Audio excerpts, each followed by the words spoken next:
The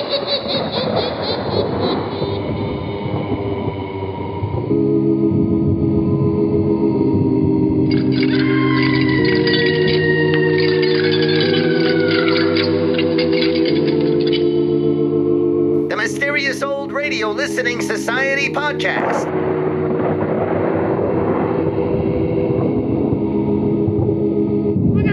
Welcome to the Mysterious Old Radio Listening Society, a podcast dedicated to suspense, crime, and horror stories from the golden age of radio. I'm Eric. I'm Tim. And I'm Joshua. We love mysterious old-time radio stories, but do they stand the test of time? That's what we're here to find out. Today we are listening to an episode of The Key, a series we have never featured before. It is a program full of mystery both in its content and its origins. We know it's from Australia, and that 32 episodes survived, all of which were originally broadcast, we believe, in 1956. And although I haven't checked all 32 recordings, it seems as though each episode begins with the opening of a door and ends with a door closing. An ad for The Key appeared on December 11th, 1957 in the ABC Weekly. That's the Australian Broadcasting Commission Weekly. The ad says that the Sydney station 2UW presents The Key by James Workman. 30 minutes of thrills, action, and suspense. James Workman was born on February 2nd, 1912 in Scotland. He was educated in England and trained as a naval cadet. After 3 years as a member of the London Metropolitan Police, he joined the Wits Rifles, an infantry regiment of the South African Army. It was while he was in South Africa that his interests apparently changed. He joined a touring theater group and eventually went to work for the South African Broadcasting Commission as an announcer, scriptwriter, and producer. He moved to Australia and, in addition to his continued work in radio, made a name for himself as a pulp writer. He wrote 23 novels for Horwitz Publishing. Workman passed away on March 28, 2001, in Sydney. Was Workman really the driving force behind The Key? Maybe. But today we are going to listen to an episode from the series, and just to warn our listeners, the sound quality isn't great on this recording. But somehow, it just adds to the enigma. This is The Ghost from the series The Key, first broadcast sometime in 1956. Probably. It's late at night, and a chill has set in. You're alone, and the only light you see is coming from an antique radio. Listen to the sounds coming from the speaker, listen to the music, and listen to the voices.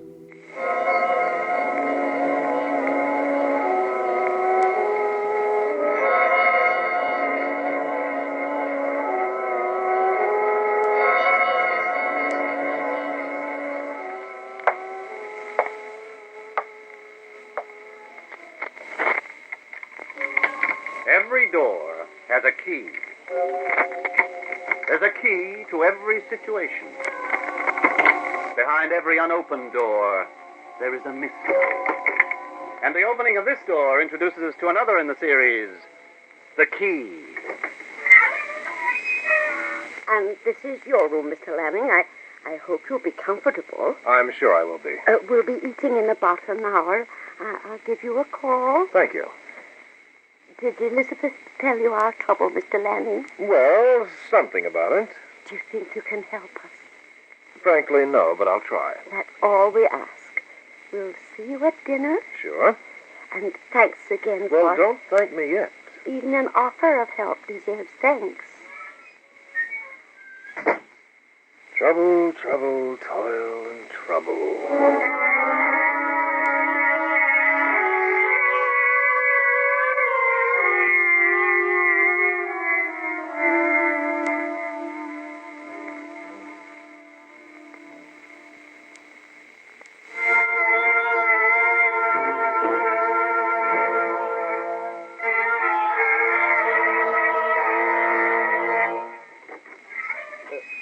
Yes? I'm Donna Weston. Don't you ever knock? Often. This is one time you forgot. I wanted to surprise you. See the master when his defenses were down. What might Donna Western be in the scheme of things? The lady help. What does that mean? Well, I'm assisting the Mrs. Frieda and Elizabeth August collate and catalog their many and varied collections ranging from spiders to rare manuscripts, including a room stacked with bones. Bones. Bones. You're going to have a wonderful weekend. Well, I'm sure I'm going to, but what type of bones? Animal bones. Old animal bones. Well, I should imagine they would be old if only their bones remain. Yeah. The reason you've been called in to track down the ghost is that... Just hold it, will you? Called in to track down what? Oh, you're tired from your trip, I suppose. No, I'm not all that tired, but what about a ghost, and what about me having to put salt in its tail? Well, Mrs. Frieda and Elizabeth have a ghost which is bothering them. And you're the boy who is going to find it. Now, don't argue. They told me so. Oh, it must be true. I read it in the papers. Something like that. Well, I think we'd better straighten things out at dinner. I'm no ghost breaker. They seem to think you are. Look, you do know the old dears, don't you? I know them.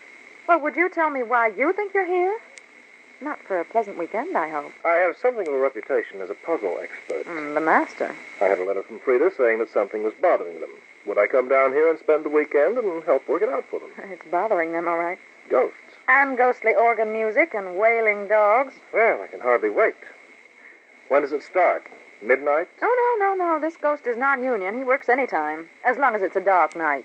Well, I suppose it is a puzzle. You are so right. You haven't been frightened off by the manifestation. It'd take more than a dead cat and a crummy organist to frighten little Donna when she's got a good pitch. You know, but you've got an odd turn of phrase for a girl who catalogs things. My father was a bootlegger. I was lucky to get an education. But the background stuck. You know, this is the zaniest household. There must be tens of thousands of dollars worth of junk scattered around. Everything from coins to bones. And you've got to put it in order? The old dears are gone with a dying bug. They want everything to be smooth when they go. Leave it to the museum or something, but leave it right. That's the idea. Tell me, who else is in the house? Oh, Danny August. He's some kind of offbeat relative. Smooth, very smooth. Got manners he hasn't used. Then there's Avery. He's a death's head. A what? A creep. Look, can't you use ordinary words? Upbringing. Well, why is he a death's head? Upbringing. Miss Weston, I'm tired. Would you mind if I cleaned up a little before dinner? If you're so dirty, go ahead. Excuse me. Avery is a death's head because he wants to marry me. Oh, no, not that he's on his own there, but it's the way he goes about it. I turn a corner, a paw. There's Avery, hanging like the kiss of death. I reach for a cigarette. Avery gets there before me, complete with Virginias and Turkish, lighter and ashtray. You ought to be flattered. Avery is tall, thin, bald, and yellow. When he smiles, he looks as if he's opened a vein and is loving it. I should be flattered. I'm looking forward to meeting him. With Avery and the ghostly noises, it's a ball from start to finish. You wash your face, it's dirty. Now, there's an odd girl. There's a very odd girl.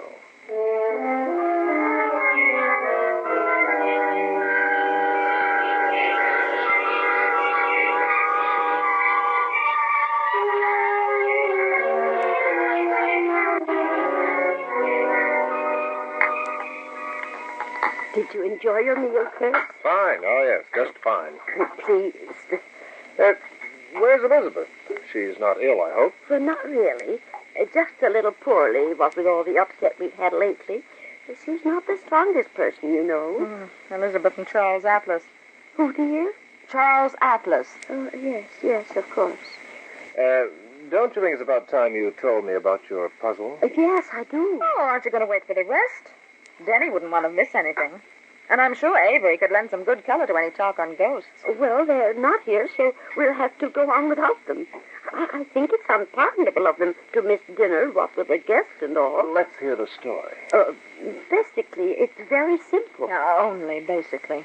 Donna, I can't tell the story if I'm interrupted. Haven't you some collating to do? Watch your language. I'm sorry, Miss Frieda. You go right on with your tale. Oh, thank you. Well, it was a couple of weeks ago. I just buried the cat. That's a sock opening. And Elizabeth and we were having a cup of tea. We were both very upset about the whole thing. Why were you burying the cat? It was Monday night. We always bury cats on Mondays. No, if you interrupt again, Donna, I promise. I mean, what happened to the cat? How did it die? Someone poisoned it. Poison? But who? We don't know. Oh, and you want me to find out? Oh, no, I want you to find out why Jeremy keeps playing the organ. See? Jeremy, yes. Frida, will you tell me something? Anything. Now, the cat's name wasn't Jeremy. Oh, no. Jeremy was the lad who worked for us. He died. Oh, he died? Mm. Well, when did he die, and how did he die? About drawing a tooth. Let me see. Oh, it must have been, a long time ago. I'd say it was a long time ago. Care for a small sherry, Kurt? How long ago? Oh, 40 years ago. 40 years. Mm. And he's playing the organ now. How did he die, Frida? In his sleep, poor lad. Well, I'm glad it was natural. They found him in the morning, dead in bed. He'd been smothered with a pillow. Oh, Lord, Sherry. Who did it? We never did find out. We really think it was Elizabeth because she wanted to marry him and Father wouldn't let her, and she was terribly upset and said if she couldn't have him, no one would. But it would have created a terrible scandal if we'd mentioned it to anyone, so we arranged for everyone to think he died of a choking fit. To take a breath. But now he plays the organ nearly every night, and we can't get him to go away. It's dreadfully embarrassing. And it's cutting into my 8 hours. Has anybody seen him playing the organ? Oh, yes, I have. And so has Elizabeth. Mm-hmm. But anybody else? Oh, not me. We don't seem to be on the same plane. I'm mad for the clarinet. We'd like you to do something about those, Kurt. You're so good at working things out. Could you make him leave us alone? Well, I'll try. Frida, tell me, what has all this got to do with a cat being killed? I don't know, dear, but it's only since the cat died that we've heard the organ playing, and while the organ plays, the cat makes dreadful noises, too. Yeah, it's a real jam session. And is this likely to happen tonight? I should think so. And where's the organ? What, dear? I say, where is the organ? We haven't got an organ, dear. Now figure that one out.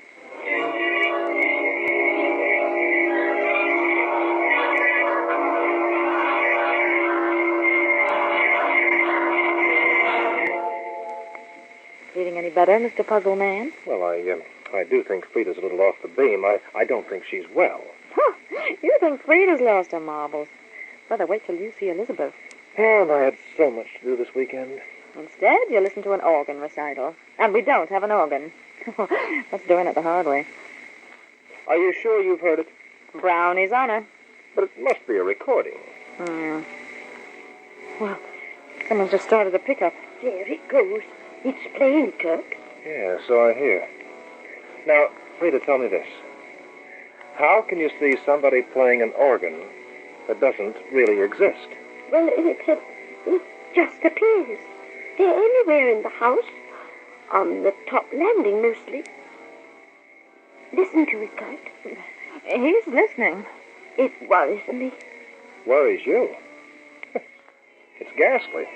And that cat. Oh, this is quite ridiculous. Yeah. With those few words, he solves the problem. Tell me, aren't you going to do something, Kurt? Do something? But what? I don't know. When you find Jeremy, tell him from me he's got no musical taste. Oh, now what? A scream. It sounded like Elizabeth.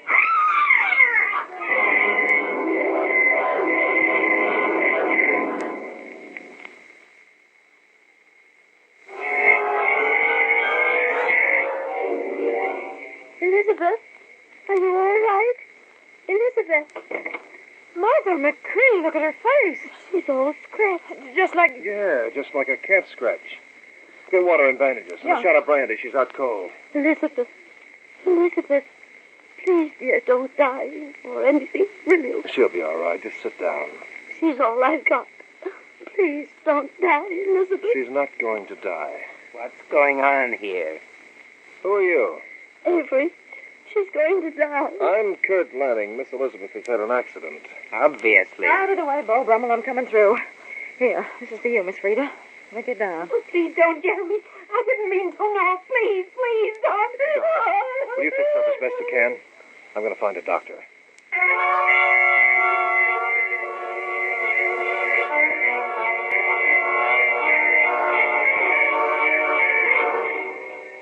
She'll be all right, except she's got the screaming horrors. Well, I've been over this house from top to bottom, and there's not a sign of anything. Not even a mouth organ. Yet Elizabeth swears she saw the long dead Jeremy and that a cat jumped out of his arms and attacked her. Hard to take, isn't it? How much money they got, do you know? Oh, a lot, my friend. It's stacked on its edges. Wonder who gets it if they die. You mean when they die? Ah, and now you're playing detective. I'm thinking. Cat noises and organ recitals from the dead. It's not very good, really. Yeah, and scratches on Lizzie's face and the murmured words, "Lay off, Jeremy." The said Jeremy being dead these 40 years.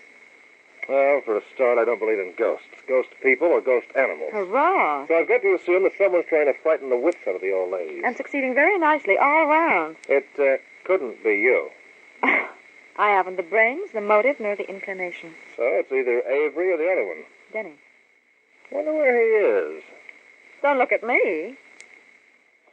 Haven't you forgotten something? I haven't even remembered anything. I'm trying to puzzle it all out. How do people manage to have music where there's no instrument, cat scratches without a cat? And the long-dead Jeremy walking the boards. Makes you think, doesn't it? Mr. Lanning, Elizabeth would like a word with you. She's rather upset, so I wouldn't make it too long. Oh, thanks. Excuse me. Go right ahead. I'd like to ask you some questions later. He'd like to ask me some questions, would he? Now, isn't that nice of him? No, he's a puzzle man. Works up the odd and makes it easy, even very clever. Well, he can be clever somewhere else. I'm not going to allow him to cross-examine me. Funny, isn't it? There have been funnier things. Not in my book. If you ask me, I think someone's trying to drive the old girls mad. Yeah, and he hasn't far to drive, either. Yes, well, don't look at me when you say that. I might not like them very much, but I've no desire to kill them. That is a matter of opinion, Avery, my boy. A matter of opinion. Surely you don't believe all this ghostly business? When I was a young girl, Mr. Lanning, I fell in love with Jeremy. We had it all planned to be married. It was against my parents' will, of course, but when you're young, you're in love. Things like that are a secondary consideration. I know that, but what we're trying to do is solve the business of noises and ghosts now, right here and now. They can have no bearing on something that happened 40 years ago. It's impossible. Now, let me finish my story, please. Please, Elizabeth, don't upset yourself anymore. Go away, Frida. But you know you shouldn't worry. Go away. Oh, very well. But don't blame me if you suffer a relapse. I shan't blame anyone but myself. Some people fuss too much. Where was I? You and your Jeremy? Oh, yes, that's right. We intended getting married. Made the date and everything. We were going to elope, but on the morning of the day we'd set out, found him dead. All the life that left him. Oh, I'm sorry. And when he died, so did I. There was no more sunshine, no more smiles. All the world was a shadow, an ice-cold, miserable shadow. Miss Frida told me He was murdered. Someone smothered him while he slept. To stop you from marrying him? Why else? He was a good boy. He had no enemies. No one with a reason to kill him. Now he's back with me again. Well, if he's back again as you think... As I know. How do you explain the cat attacking you? Would Jeremy arrange a thing like that? Of course not. But there's another influence in the house trying to keep us apart. Don't you understand, Mr. Lanning? When the cat died, it was Frida who buried it. It was Frida who loved Jeremy. It was Frida who was insanely jealous. Frida who killed Jeremy. I think you've had enough talk for the moment, Elizabeth. No! I think you should rest some more. Really, I do. I'll look into things for you, so don't worry. I'd like to talk to you for a moment, Mr. Lanning, if you don't mind. Sure. I'll be a moment, Elizabeth. I listened through the door. Which bears out the old adage. Elizabeth is a sick girl, Mr. Lanning, and I want Is she sick because she thinks you're responsible for the trouble she's had and having, or because of the fact? The fact of Jeremy coming back after so many years has turned her mind. You'll help, won't you? as much as possible. Thank you.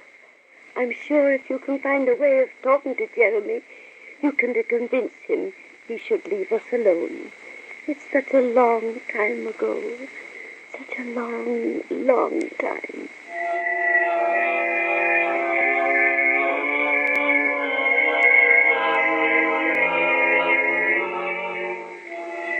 How are the Mrs. August? Resting and nursing in that order. You going to sit here all night? I'm waiting for Jeremy. I see. Well, the very best of luck to you. Would you care to wait along with me? Oh, love to, but I'm a growing girl who needs rest, and besides, I don't get along very well with ghosts. I don't believe there is a ghost. Somewhere in this house you'll probably find a record player with organ recital and cat noises. What about Jeremy? Well, I haven't seen him. You haven't seen him. I think a little atmosphere goes a long way with the old ladies. Once somebody put the idea of Jeremy into their heads, they were all for it. After all, it was the only spark of high adventure in their lives. Avery or Denny? Someone who wants to prove the old dear's mad and incompetent to run the estate. They're slightly odd now, so a little help and they could be locked up with no trouble at all. Yeah. And all you do is find the clues, find the setup, and then find the culprit. Yeah. Oh, what are you going to do in your spare time? Hey, and what about the scratches on Lizzie's face? Oh, they wouldn't be too hard to explain. Well, I'm waiting. Well, she could have done it herself, or someone could have made a similar... Here we go again. Quiet. All right, puzzle man. Where does it come from? What time is it? It's time I wasn't here. 11 o'clock. Now, you wait down here. I'm going upstairs. Oh, There's nothing to be afraid of. no. You save your breath. Quickly, please come quickly. She's dying. He's killing her. Now, you wait here. I'm right with you. All right, what is it, Frida? He's upstairs, Jeremy. He's upstairs in the shadows. He's calling for Elizabeth. He's come to take her from me. Oh, please stop him. Well, like Shinbone Alley. Hurry. That music's coming from upstairs for sure. Elizabeth, are you... Elizabeth. You'll not be walking in the shadows anymore, Elizabeth. You'll not live alone in the cold of the earth. Hey, this is too much. That's Jeremy's voice. Elizabeth, she's smiling. Where is the voice coming from? I feel sick. It's been too long, Elizabeth. Too long in the ice-cold shadows. Now we shall walk in the warmth and in the light. Please stop her. Stop her. Not me. She's getting off the bed. Elizabeth. Elizabeth. No more shadows, Jeremy. No more loneliness. No more empty years. No more tears. We'd better follow her. Not where she's going. I'll have to stop her. Elizabeth. Please, Elizabeth. Stop. Stop. No more for this girl. I'm leaving on the first broomstick. There's a good reason for it, and I'm going to find it. Come on. We'll search this floor from top to bottom, and we'll find a recorder complete with organ music. Come inside, Elizabeth. You'll catch cold. He's with me, Frida. He's with me again. All around me. Look. Huh? Feel his hand on your face. Oh, no. You're being silly. I can't see him. Reaching out. Reaching out of the night. Look, Frida, look at him. All around us. Stop it. He's going to take us away. Jeremy, we're ready. We're waiting, Jeremy.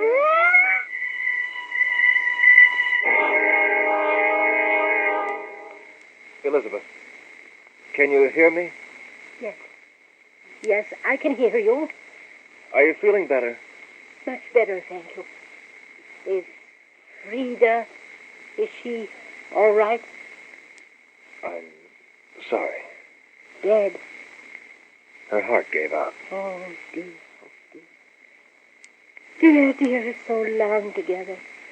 Such a long time. The doctor's arranging for a nurse to be with you tonight. Thank you so much. Very kind. Very, very kind. I think I'll have some sleep now.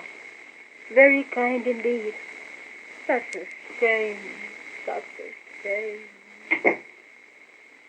How is she? Oh, she'll be all right. Good. Well, smart man, we didn't find a record player, we didn't find any loudspeakers, and we didn't find a movie projector. And I'm leaving as soon as I can pack. Somewhere in this house, there's a reason for this ghostly stuff. Somebody's trying to kill or drive the old girls mad. He's halfway back to the stable already. Well, I don't know about you, Laughing Boy, but the place is too hot for me. I'm going. Doesn't seem to be much point in staying here, I don't suppose. I notified the police. They ought to be here soon.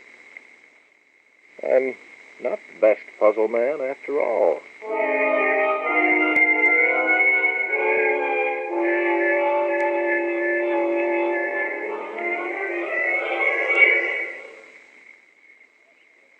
Goodbye, Elizabeth. I'm sorry I couldn't do more to help you. Even the police are stumped. But try not to worry, won't you? I'll try. I can't think who'd do such a thing to us.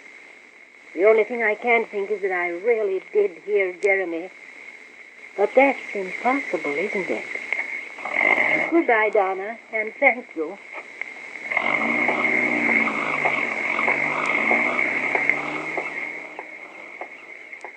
All gone and left me. Avery frightened, Denny the same, and Frida dead. Frida dead. Taken a long time, Jeremy, a long time. But I told you I'd avenge your death. She gave me a life of misery when it could have been happiness. The foolish Mr. Lanning looking for a puzzle when it's all so simple. Frida killed you. And now Frida is dead. Rest easy, my Jeremy, rest easy now. I must tend the scratches on my face. We had to be clever, hadn't we?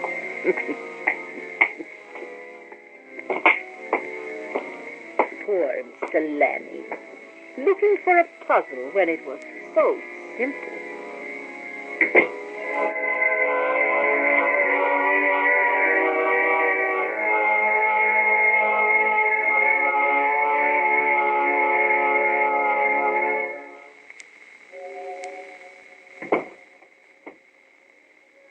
A closing door finishes a story. Next week, another key will open another door to another story. Mystery, romance, or adventure all start when a door is unlocked by the key.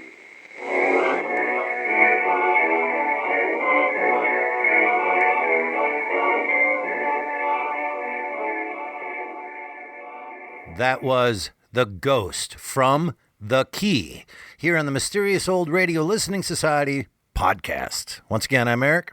I'm Tim. And I'm Joshua. All right, so lots of things I can't wait to say. For starters, I have never even had the words The Key radio show in my head. I have never heard of it. Tim sent it, and I was like, The Key? What are you talking about? And then I said, I'm not going to look it up. I don't want to know anything. I don't want to know anything. I'm just going to listen to it. I'm not going to do any research. I don't want to be muddled by some kind of, I just didn't want to know. Preconceived notion. Yeah. Then I did the opening to our podcast. That was a cold read, which I love doing because I'm like, I'm reading and learning at the same time. I'm reading, learning, and not working as much at the same time. And getting paid the same, see? So that was fascinating to find all that out in our opening. Like, okay, there's some answers. That explains a lot. So it is a mystery show that is in itself somewhat of a mystery. How did you come across this, Tim? Well, there are two reasons I chose this, and I came across it for the dumb reason. I have a dumb reason and a good reason. The dumb reason is, if you go to the ghoulishdelights.com website, you can click on the little explore button, and you can choose, like, I want to figure out what episodes you've done based on the series. So I'm going to press B, and it'll show me, like, Beyond Midnight and Black Mass and things like that. And so it's my goal to get all 26 letters represented. And the only two I'm missing are K and Z. I got a plan for Z, so I wanted a K episode. So I looked up what radio series begin with a K. That was the dumb reason for bringing this. It's not dumb. It's just weirdly anal retentive. The better reason is I had just gotten a message from a listener, D in, let me get this right, Narangba in Australia, who, it blows my mind, like, he listens to us when he's working outdoors. And he'd asked about what radio series came from Australia. And the only thing I could think of in response was The Clock. But I was excited to find there's another one here, The Key. We have a listener in Australia? What? Why? What's going on? We're very grateful that you listened, Dee. Don't take Eric's confusion for dismay. I'm very, very thankful. Yeah, it's how? Why? Look, I still don't understand how the world has shrunk. Like, I mean, you told me 30 years ago that Australia has an internet? I can't believe how connected we are. And how easy that is. Oh, I'm in Australia listening to you do a thing. Really? I remember locally here in the Twin Cities of Minnesota, there's a radio station, WCCO, which is one of the first stations in the country, and it was grandfathered in, meaning that when the FCC got a hold of everything and said, you have to limit how far your signal reaches, there was a handful of stations that still to this day do not have a limit on how far their station can reach. WCCO for years used to advertise after sundown when their transmitter power actually was allowed to go up. They would say WCCO coast to coast around the world. And they would have listeners, and they still do, late at night, that would be calling in from New Zealand or Australia or wherever. Wow. Like, I can pick you up. And so this local AM radio station still has listeners from everywhere. And I remember listening late at night in my youth just to listen to the people around the world who were, forgive me for my radio knowledge, but picking up the skip off the ionosphere or something. I can't remember how the AM works, but it skips at night off of one of our spheres, one of our atmospheres, and travels further around the globe. And that was, to me, astounding that these DJs were like talking to people all over the world. And now we're like, that's nothing. Yeah, take that, ionosphere. Here's my next thought on this. You mentioned in the beginning, and I'm glad you did, about the sound quality. One of the things that's happening to me in my older age is that I'm losing frequencies in my hearing. And it's getting worse and worse, and there's certain pitches and there's certain things that I just can't hear anymore. And it's getting frustrating for some things. This particular episode was muddy in its base content, and so it was a little muddled is the best way to put it. But it happened to hit the exact area of this was Charlie Brown's teacher. Like, I could not make out a word of it. So I had to download it, bring it into a program, and change the EQ on it drastically. I will tell you, though, and as we get to talking about the ending of this, I had to do a second thing. It still wasn't good enough for me to quite understand what the old lady was saying at the end.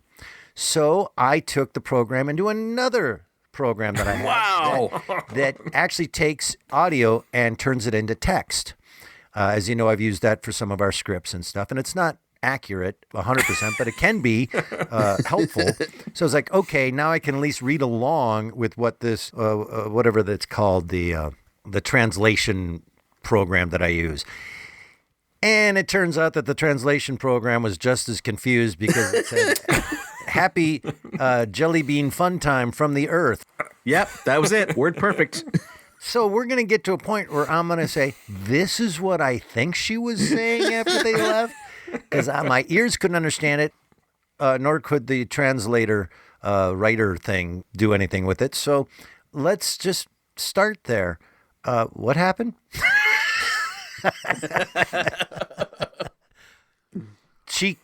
She made it all up, right? I think the end is a little open to interpretation, either by design or incompetence, and I can't tell which.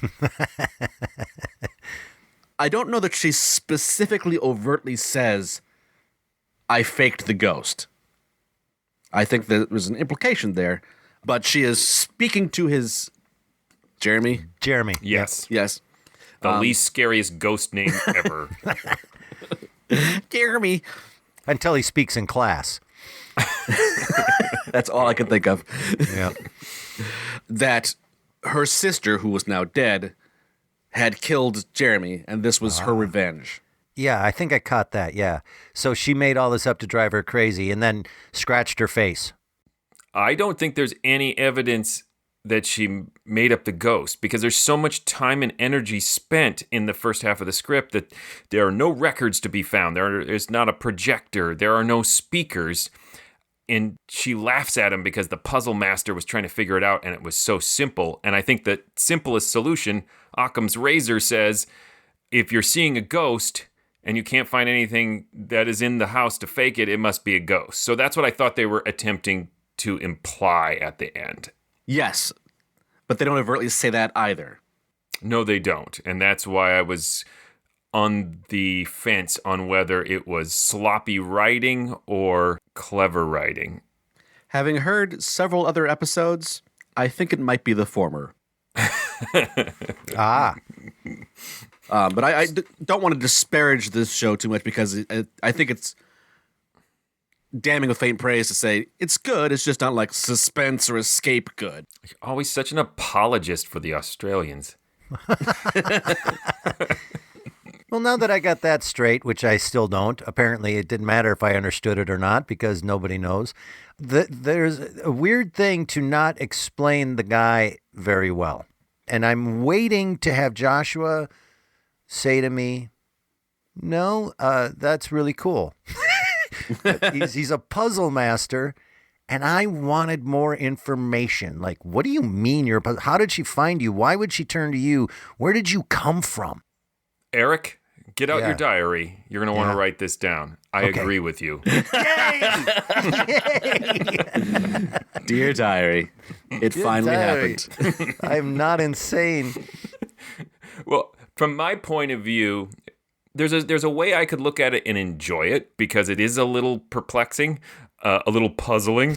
But I think it's unfortunate because it seems to be such a subversion of your usual detective tropes to have him reach the end and go, hey, I had that one idea about a record. After that, I'm done. See ya. Which is my favorite thing about this entire play. And I just think it would have been stronger as a subversion if it had been clearer who he was supposed to be, that he was officially a detective. Right. And even the fact that they just never say he's just good at puzzles. Is he like a crossword master? Is he a Batman villain? In my head, it was jigsaw puzzles, and he was completely worthless. Is it like Peter Sagal from Wait, Wait, Don't Tell Me? Is he just investigating ghosts now? I don't get it. The experience was totally like, this feels like some recurring detective character that I just don't know, and I'll just kind of go along with it as a puzzle master. Even though I know clearly this is not a recurring character, it is as vague as that of like, why did you hire me? I do puzzles. It's not a recurring character yet. Yeah! I think that's a pretty cool detective thing. Let's bring in a puzzle master who can't solve crimes. Yeah. I'd listen to that just to watch the train wreck, or listen to the train wreck. Somebody murdered my best friend. Well, hey, my mom's good at crossword puzzles. Maybe she can figure out who did it. Well, that part of the logic there is that, I mean, the two women who brought him in, one of them was trying to kill the other one, and the other one, like, they're not top-notch thinkers already. They keep saying, like, short drive to the drive them Why crazy. bring him in at all if your plan is to kill your sister? Why are you bringing up, the puzzle guy? Well, here's one of the ways I read it, is they intentionally brought in somebody who was sort of adjacent to mystery solving so that he could point them in the wrong direction or fail to solve it or help confuse. Yeah, there's no real justification for it. Maybe that's it. I'm bringing in someone that's not a very good detective. In fact, I'm just going to go to a puzzle guy. And when he's done and says, yeah, it's got to be a ghost, then everybody's going to believe me, and then I can kill my sister and not have any worry because everybody's going to say, well, the puzzle guy couldn't figure it out. Must be a ghost. Maybe that was the thought behind it. Let's go with that. Speaking of enigmas, I find Tim to be one often in his selection process. So one of the games I like to play is to try to figure out like what pleased Tim about this particular episode. Yeah. And this may or may not be true, but I couldn't help but listen to this through the lens, if you can listen through a lens, you know what I'm saying, the lens of the recent episode we listened to, 100 in the Dark from Suspense. Right. And that was one thing that I thought, I wonder if Tim thought of that too, because he's a puzzle master, and that whole 100 in the Dark was talking about how the puzzle was more satisfying than the solution, ultimately. And here we have a puzzle master who walks away without finding a solution, just like the storyteller walks away in 100 in the Dark without providing a solution. So that's what it made me think of. And I know Tim liked 100 in the Dark. I really like that now that you're saying it. Good. I also had the same thought about, why did Tim bring this to the table? Does he like it or not like it? Is this because sometimes we bring things to watch each other squirm, and sometimes we bring things. Sometimes we bring things to go. Oh, I think this is cool. Let's see. And I was saying, well, does Tim like this? And I was like, yeah, I think he does. And one of the reasons, same thing, is because of the puzzler, is because Tim creates and invents games, and that he likes puzzles and he likes games. And there was this idea that a guy that makes games for a living might get to solve a crime like a detective. And really, he just needed something that started with the letter K. I mean, I suppose the tell for the future is at the end of last episode when it's like, so what are we doing next? Something from this series. I'm still kind of looking for which episode. And then like, this is the best I could get out of this. Now, Joshua, in your analysis of us, I'm leading you here, did you have any thought about what about this show that I might like? Because there is something that was incredibly striking to me about this whole episode, and I want to see if you guys caught on to it. Is it going to be something with sound? No. There was two things that I did particularly like about this, so I'll see if either one of them matches it. One of them is that there's a character who literally does not appear ever. Yeah. Did they just not have enough actors and he wanted more suspects? That was my guess. I mean, that might be. And if so, why stop at one? Why not muddy the waters with 10 suspects who never show up? I mean, how much does a name in the script cost you? And the other thing that I liked in a less ironic, more actually I enjoyed this way is the librarian character and just her bizarre turns of phrase and her flippant and that character I really, really enjoyed. Yeah. She is a highlight of this whole story. I agree. Here it is. I might be really wrong about this, but I have a feeling once I tell you this, you guys are going to go, oh my gosh, you're so right. I want you to think about the Isle of a Mystery show, The Thing That Cries in the Night, and start comparing. Yes. This is like a 30-minute ripoff of The Thing That Cries in the Night. It's got every single thing. It's got a detective trying to find out what really is going on. They have something that doesn't exist in an old house full of rich people that all have really crazy personalities and are really mad at each other. In The Thing Cries in the Night, it's a baby. There is no baby in the house. And here it's an organ. There is no organ in the house. The guy's trying to find a logical solution to all that. It has the matriarch. It has every single detail of that entire series in a really... condensed. Yeah, but did it not strike you guys at any point that this was that show? I totally thought that as we were listening, yes. Okay, good. Those elements reminded me. Totally went past me. Do you see it now, though? Absolutely. I agreed with you twice in one episode, Eric. It was astonishing to me how close it was to that. Up until when he said, yeah, I don't know, I'm leaving. I got the giggles so hard because I was like, what? And then she started talking, so okay, goodbye. And then she started going, and I went, I don't know what's happening. I honestly think it might be a better episode if that's really how it ended. Do you know that they said in this episode, quick, start looking for a tape recorder or a record player? Sting. No, we didn't find one.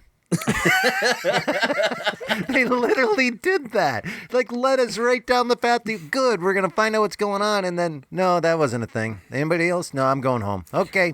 Bye, puzzler. But one thing I really like is he says at the very top, it's one of his first lines of dialogue. I think it's Frida who says, or Elizabeth, I can't remember which one, asked, do you think you can help us? And he goes, frankly, no, but I'll try. That's right. You've hired a plumber to clip the dog. Yeah. I thought he was humble. He was just brutally honest. Having listened to several other episodes, I feel like this writer, if this is Workman, maybe, loves to pad out scenes, like make dialogue 50 to 100% times longer than it really needs to be. And it takes a while to get to the castle, as it were. And this episode I liked because it was more charming. Like, I enjoyed the delay of, like, where is your organ? We don't have an organ. The banter was really good. And as you're saying, the reveal of the clues was staggered in a way that was fun. I didn't feel like it was too slow. I just felt like it built up a lot of anticipation. How are these elements all going to come together? And then you're like, oh, they're not. Writing is easier than I thought it was. Because he also does a lot of emphasis on red herrings. Mm-hmm. Like the time that Donna spent explaining Avery and that he wanted to marry her and how he physically looks and creeps her out. And then he has 2 lines of dialogue in the entire thing. Yep.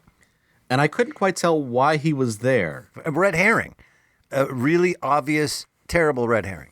And have you guys ever heard the expression death's head to mean creep? No, I have not. Maybe that's an Australian expression. It may just be like, that's how she talks and no one else does. Like, you always have to explain that because maybe it was from her dad. Bootlegger talk. Well, there's that old phrase, throw a death's head on the Barbie. Right? That's a thing. No. We're losing our Australian market. You know, speaking of the dialogue, you said you liked the dialogue. I think that it failed me in the sense that it didn't stay true to a form. Meaning, if you're going to talk over each other, then that's the form, you know, that you have a style where there's talking over, not the traditional, I say a line, you follow the line. More modern contemporary radio drama has a lot of that. Fear on 4. Fear on 4 does a lot of that, where you're talking over people. Suspense delved into it in a few episodes, but the form is established. And this one, 2 or 3 times they talked over each other, but then the rest of the time it was banter, 1940s banter, bam, bam, bam, bam, bam, bam, especially between the puzzler and what's her name. And so that was difficult. I thought those 1 or 2 times were just flubs. I just think they talked over each other. I don't think there was anything intentional. I think the way the dialogue was written, it was intended to be Nick and Nora style banter, which mostly Donna and the puzzler pulls off. Right. I think, particularly in the beginning. If they were accidental talkovers, that's different than now we're going to try a different style of every dialogue. question of this of like, was that deliberate? Probably not deliberate. Yeah. There was just some strange choices in describing like the stuff that was around the house too. Yep. They've got spiders and rare manuscripts and bones. Yeah, old animal bones. What? You know, when I listened to this and said, all right, let's do the podcast, and we started recording, I was like, okay, yeah, that was a thing. As we're talking, I'm getting madder and madder at this thing. I'm starting to realize, you know what? No. I went through a lot of work to understand your garbled nonsense. I feel bad. You worked so hard. I listened to it in the car on the way home to record this podcast. This is so weird. I put in so much research to try to figure out, like, where did this come from? What does anybody know? And there was contradictory information, so I had to do more research to figure out which was the right one. And you spent half an hour on it. Not me. In your face, guys. Why don't you go find the novelization of this and read that? Huh? Yeah. What M.R. James novel is this based on? Well, any other thoughts or? What was the significance of the cat dying other than to give him a cat sound? Because they'd bury a cat every Monday. It invites us sort of like, well, Jeremy didn't appear until the cat was poisoned, so maybe that's when Elizabeth really started going at the deep end. Was it poisoned to summon Jeremy? Mm-hmm. I'm going to just lean toward not well thought out, sloppy writing. I really am. We're trying to peel an onion of layers that I really don't think exist. Well, I try to interpret of like, okay, if this was Workman, he spent a lot of years not being a writer. He was a writer a lot of years before this, but I think saying he lifted something from I Love a Mystery is probably accurate. I'm sure it's the sort of show he would love. Like, I know the guy. Right. But it seems like he really wanted to focus on character dynamics, a shocking moment or two, and then get out of there. The plot is totally secondary. My name's Workman, ironically. Last thing I'm going to say is I really like the opening. The opening lines of dialogue, it just has that classic old-time radio quality. And I particularly like the door that the announcer opens transitions us into people in a scene walking into a room. And I thought that was a nice bit of radio craft. As far as I can tell, that shtick is every episode. It starts with someone coming through a door and ends with someone closing a door. Simple and beautiful, and I agree. I thought I was in for something more enjoyable, but I'm lifting that from him. I'm stealing that. I'm going to write something with the fob. That's going to be the name of my show, the fob. Let's send it to a vote. We'll end with Tim. Like I said, I think a smattering of witty dialogue and the really delightful and unexpected subversion of the detective just going, that's all I got, I'm going home. Really make an otherwise clunky and pretty confusing story a little bit fun. So I'm not sure it's of historical, geographical interest. I mean, I'm guessing it was a little confusing in 1956, too. So, I mean, It's one of those things where I think it stands the test of time, but it probably isn't worth re-listening to. I'll give my assessment.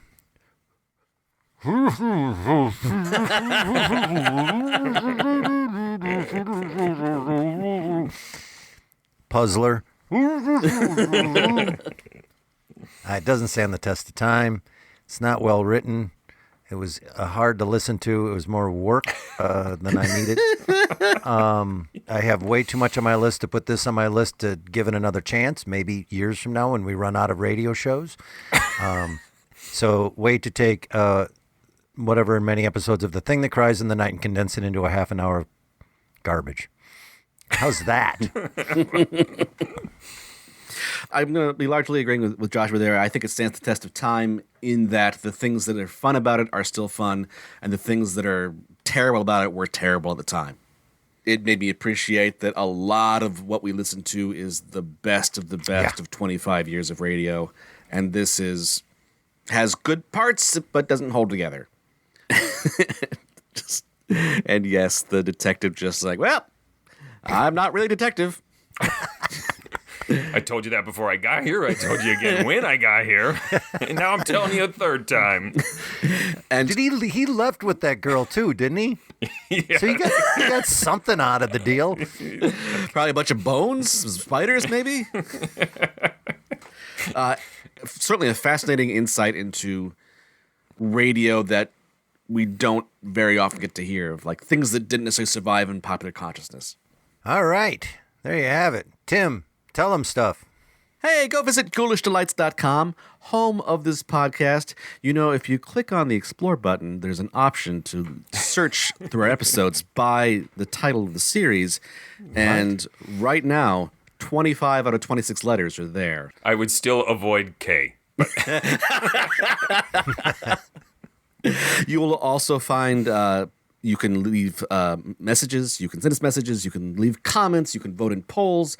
If you have requests of episodes you want us to listen to or to avoid, feel free to send us those messages. You can also go to patreon.com/themorals and support this podcast. We have all sorts of great stuff going on patreon.com/themorals. I'll say it again. So please, we have extra podcasts. We have our new favorite thing, which is our Zoom happy hour, where we just hang out via Zoom with our patrons from around literally the world. Well, no, the U.S. and Ireland, but basically around the world. And Australia. Maybe Australia. Maybe we'll get some Australian people joining us in the 3 a.m. or whatever Yeah, it it would would be really early. So yeah, check out patreon.com/themorals and help us pay our bills. Yeah. By the way, I'm really excited when we finally get to listen to Adventures of Zebra Man. That would be under A for adventure. I've already got a plan. If you'd like to see us perform live, the Mysterious Old Radio Listening Society Theater Company does adaptations of classic radio drama and a lot of our own original radio dramas. We perform around the Twin Cities area, and you can come see us live, and you can also just pay in the small price to watch us on live stream or on recorded delay. We're going to be back on the stage here in 2021, and we're very excited about it. If you'd like to find out where and how you can watch us, whether you're in this area or not, please go to ghoulishdelights.com or the Mysterious Old Radio Listening Society.com to see our performance schedule for old-time radio drama. What's coming up next? Next, we bring you our much anticipated and much delayed Best and Worst of Morals 2020 award show. Until then, Goodbye, Elizabeth. I'm sorry I couldn't do more to help you.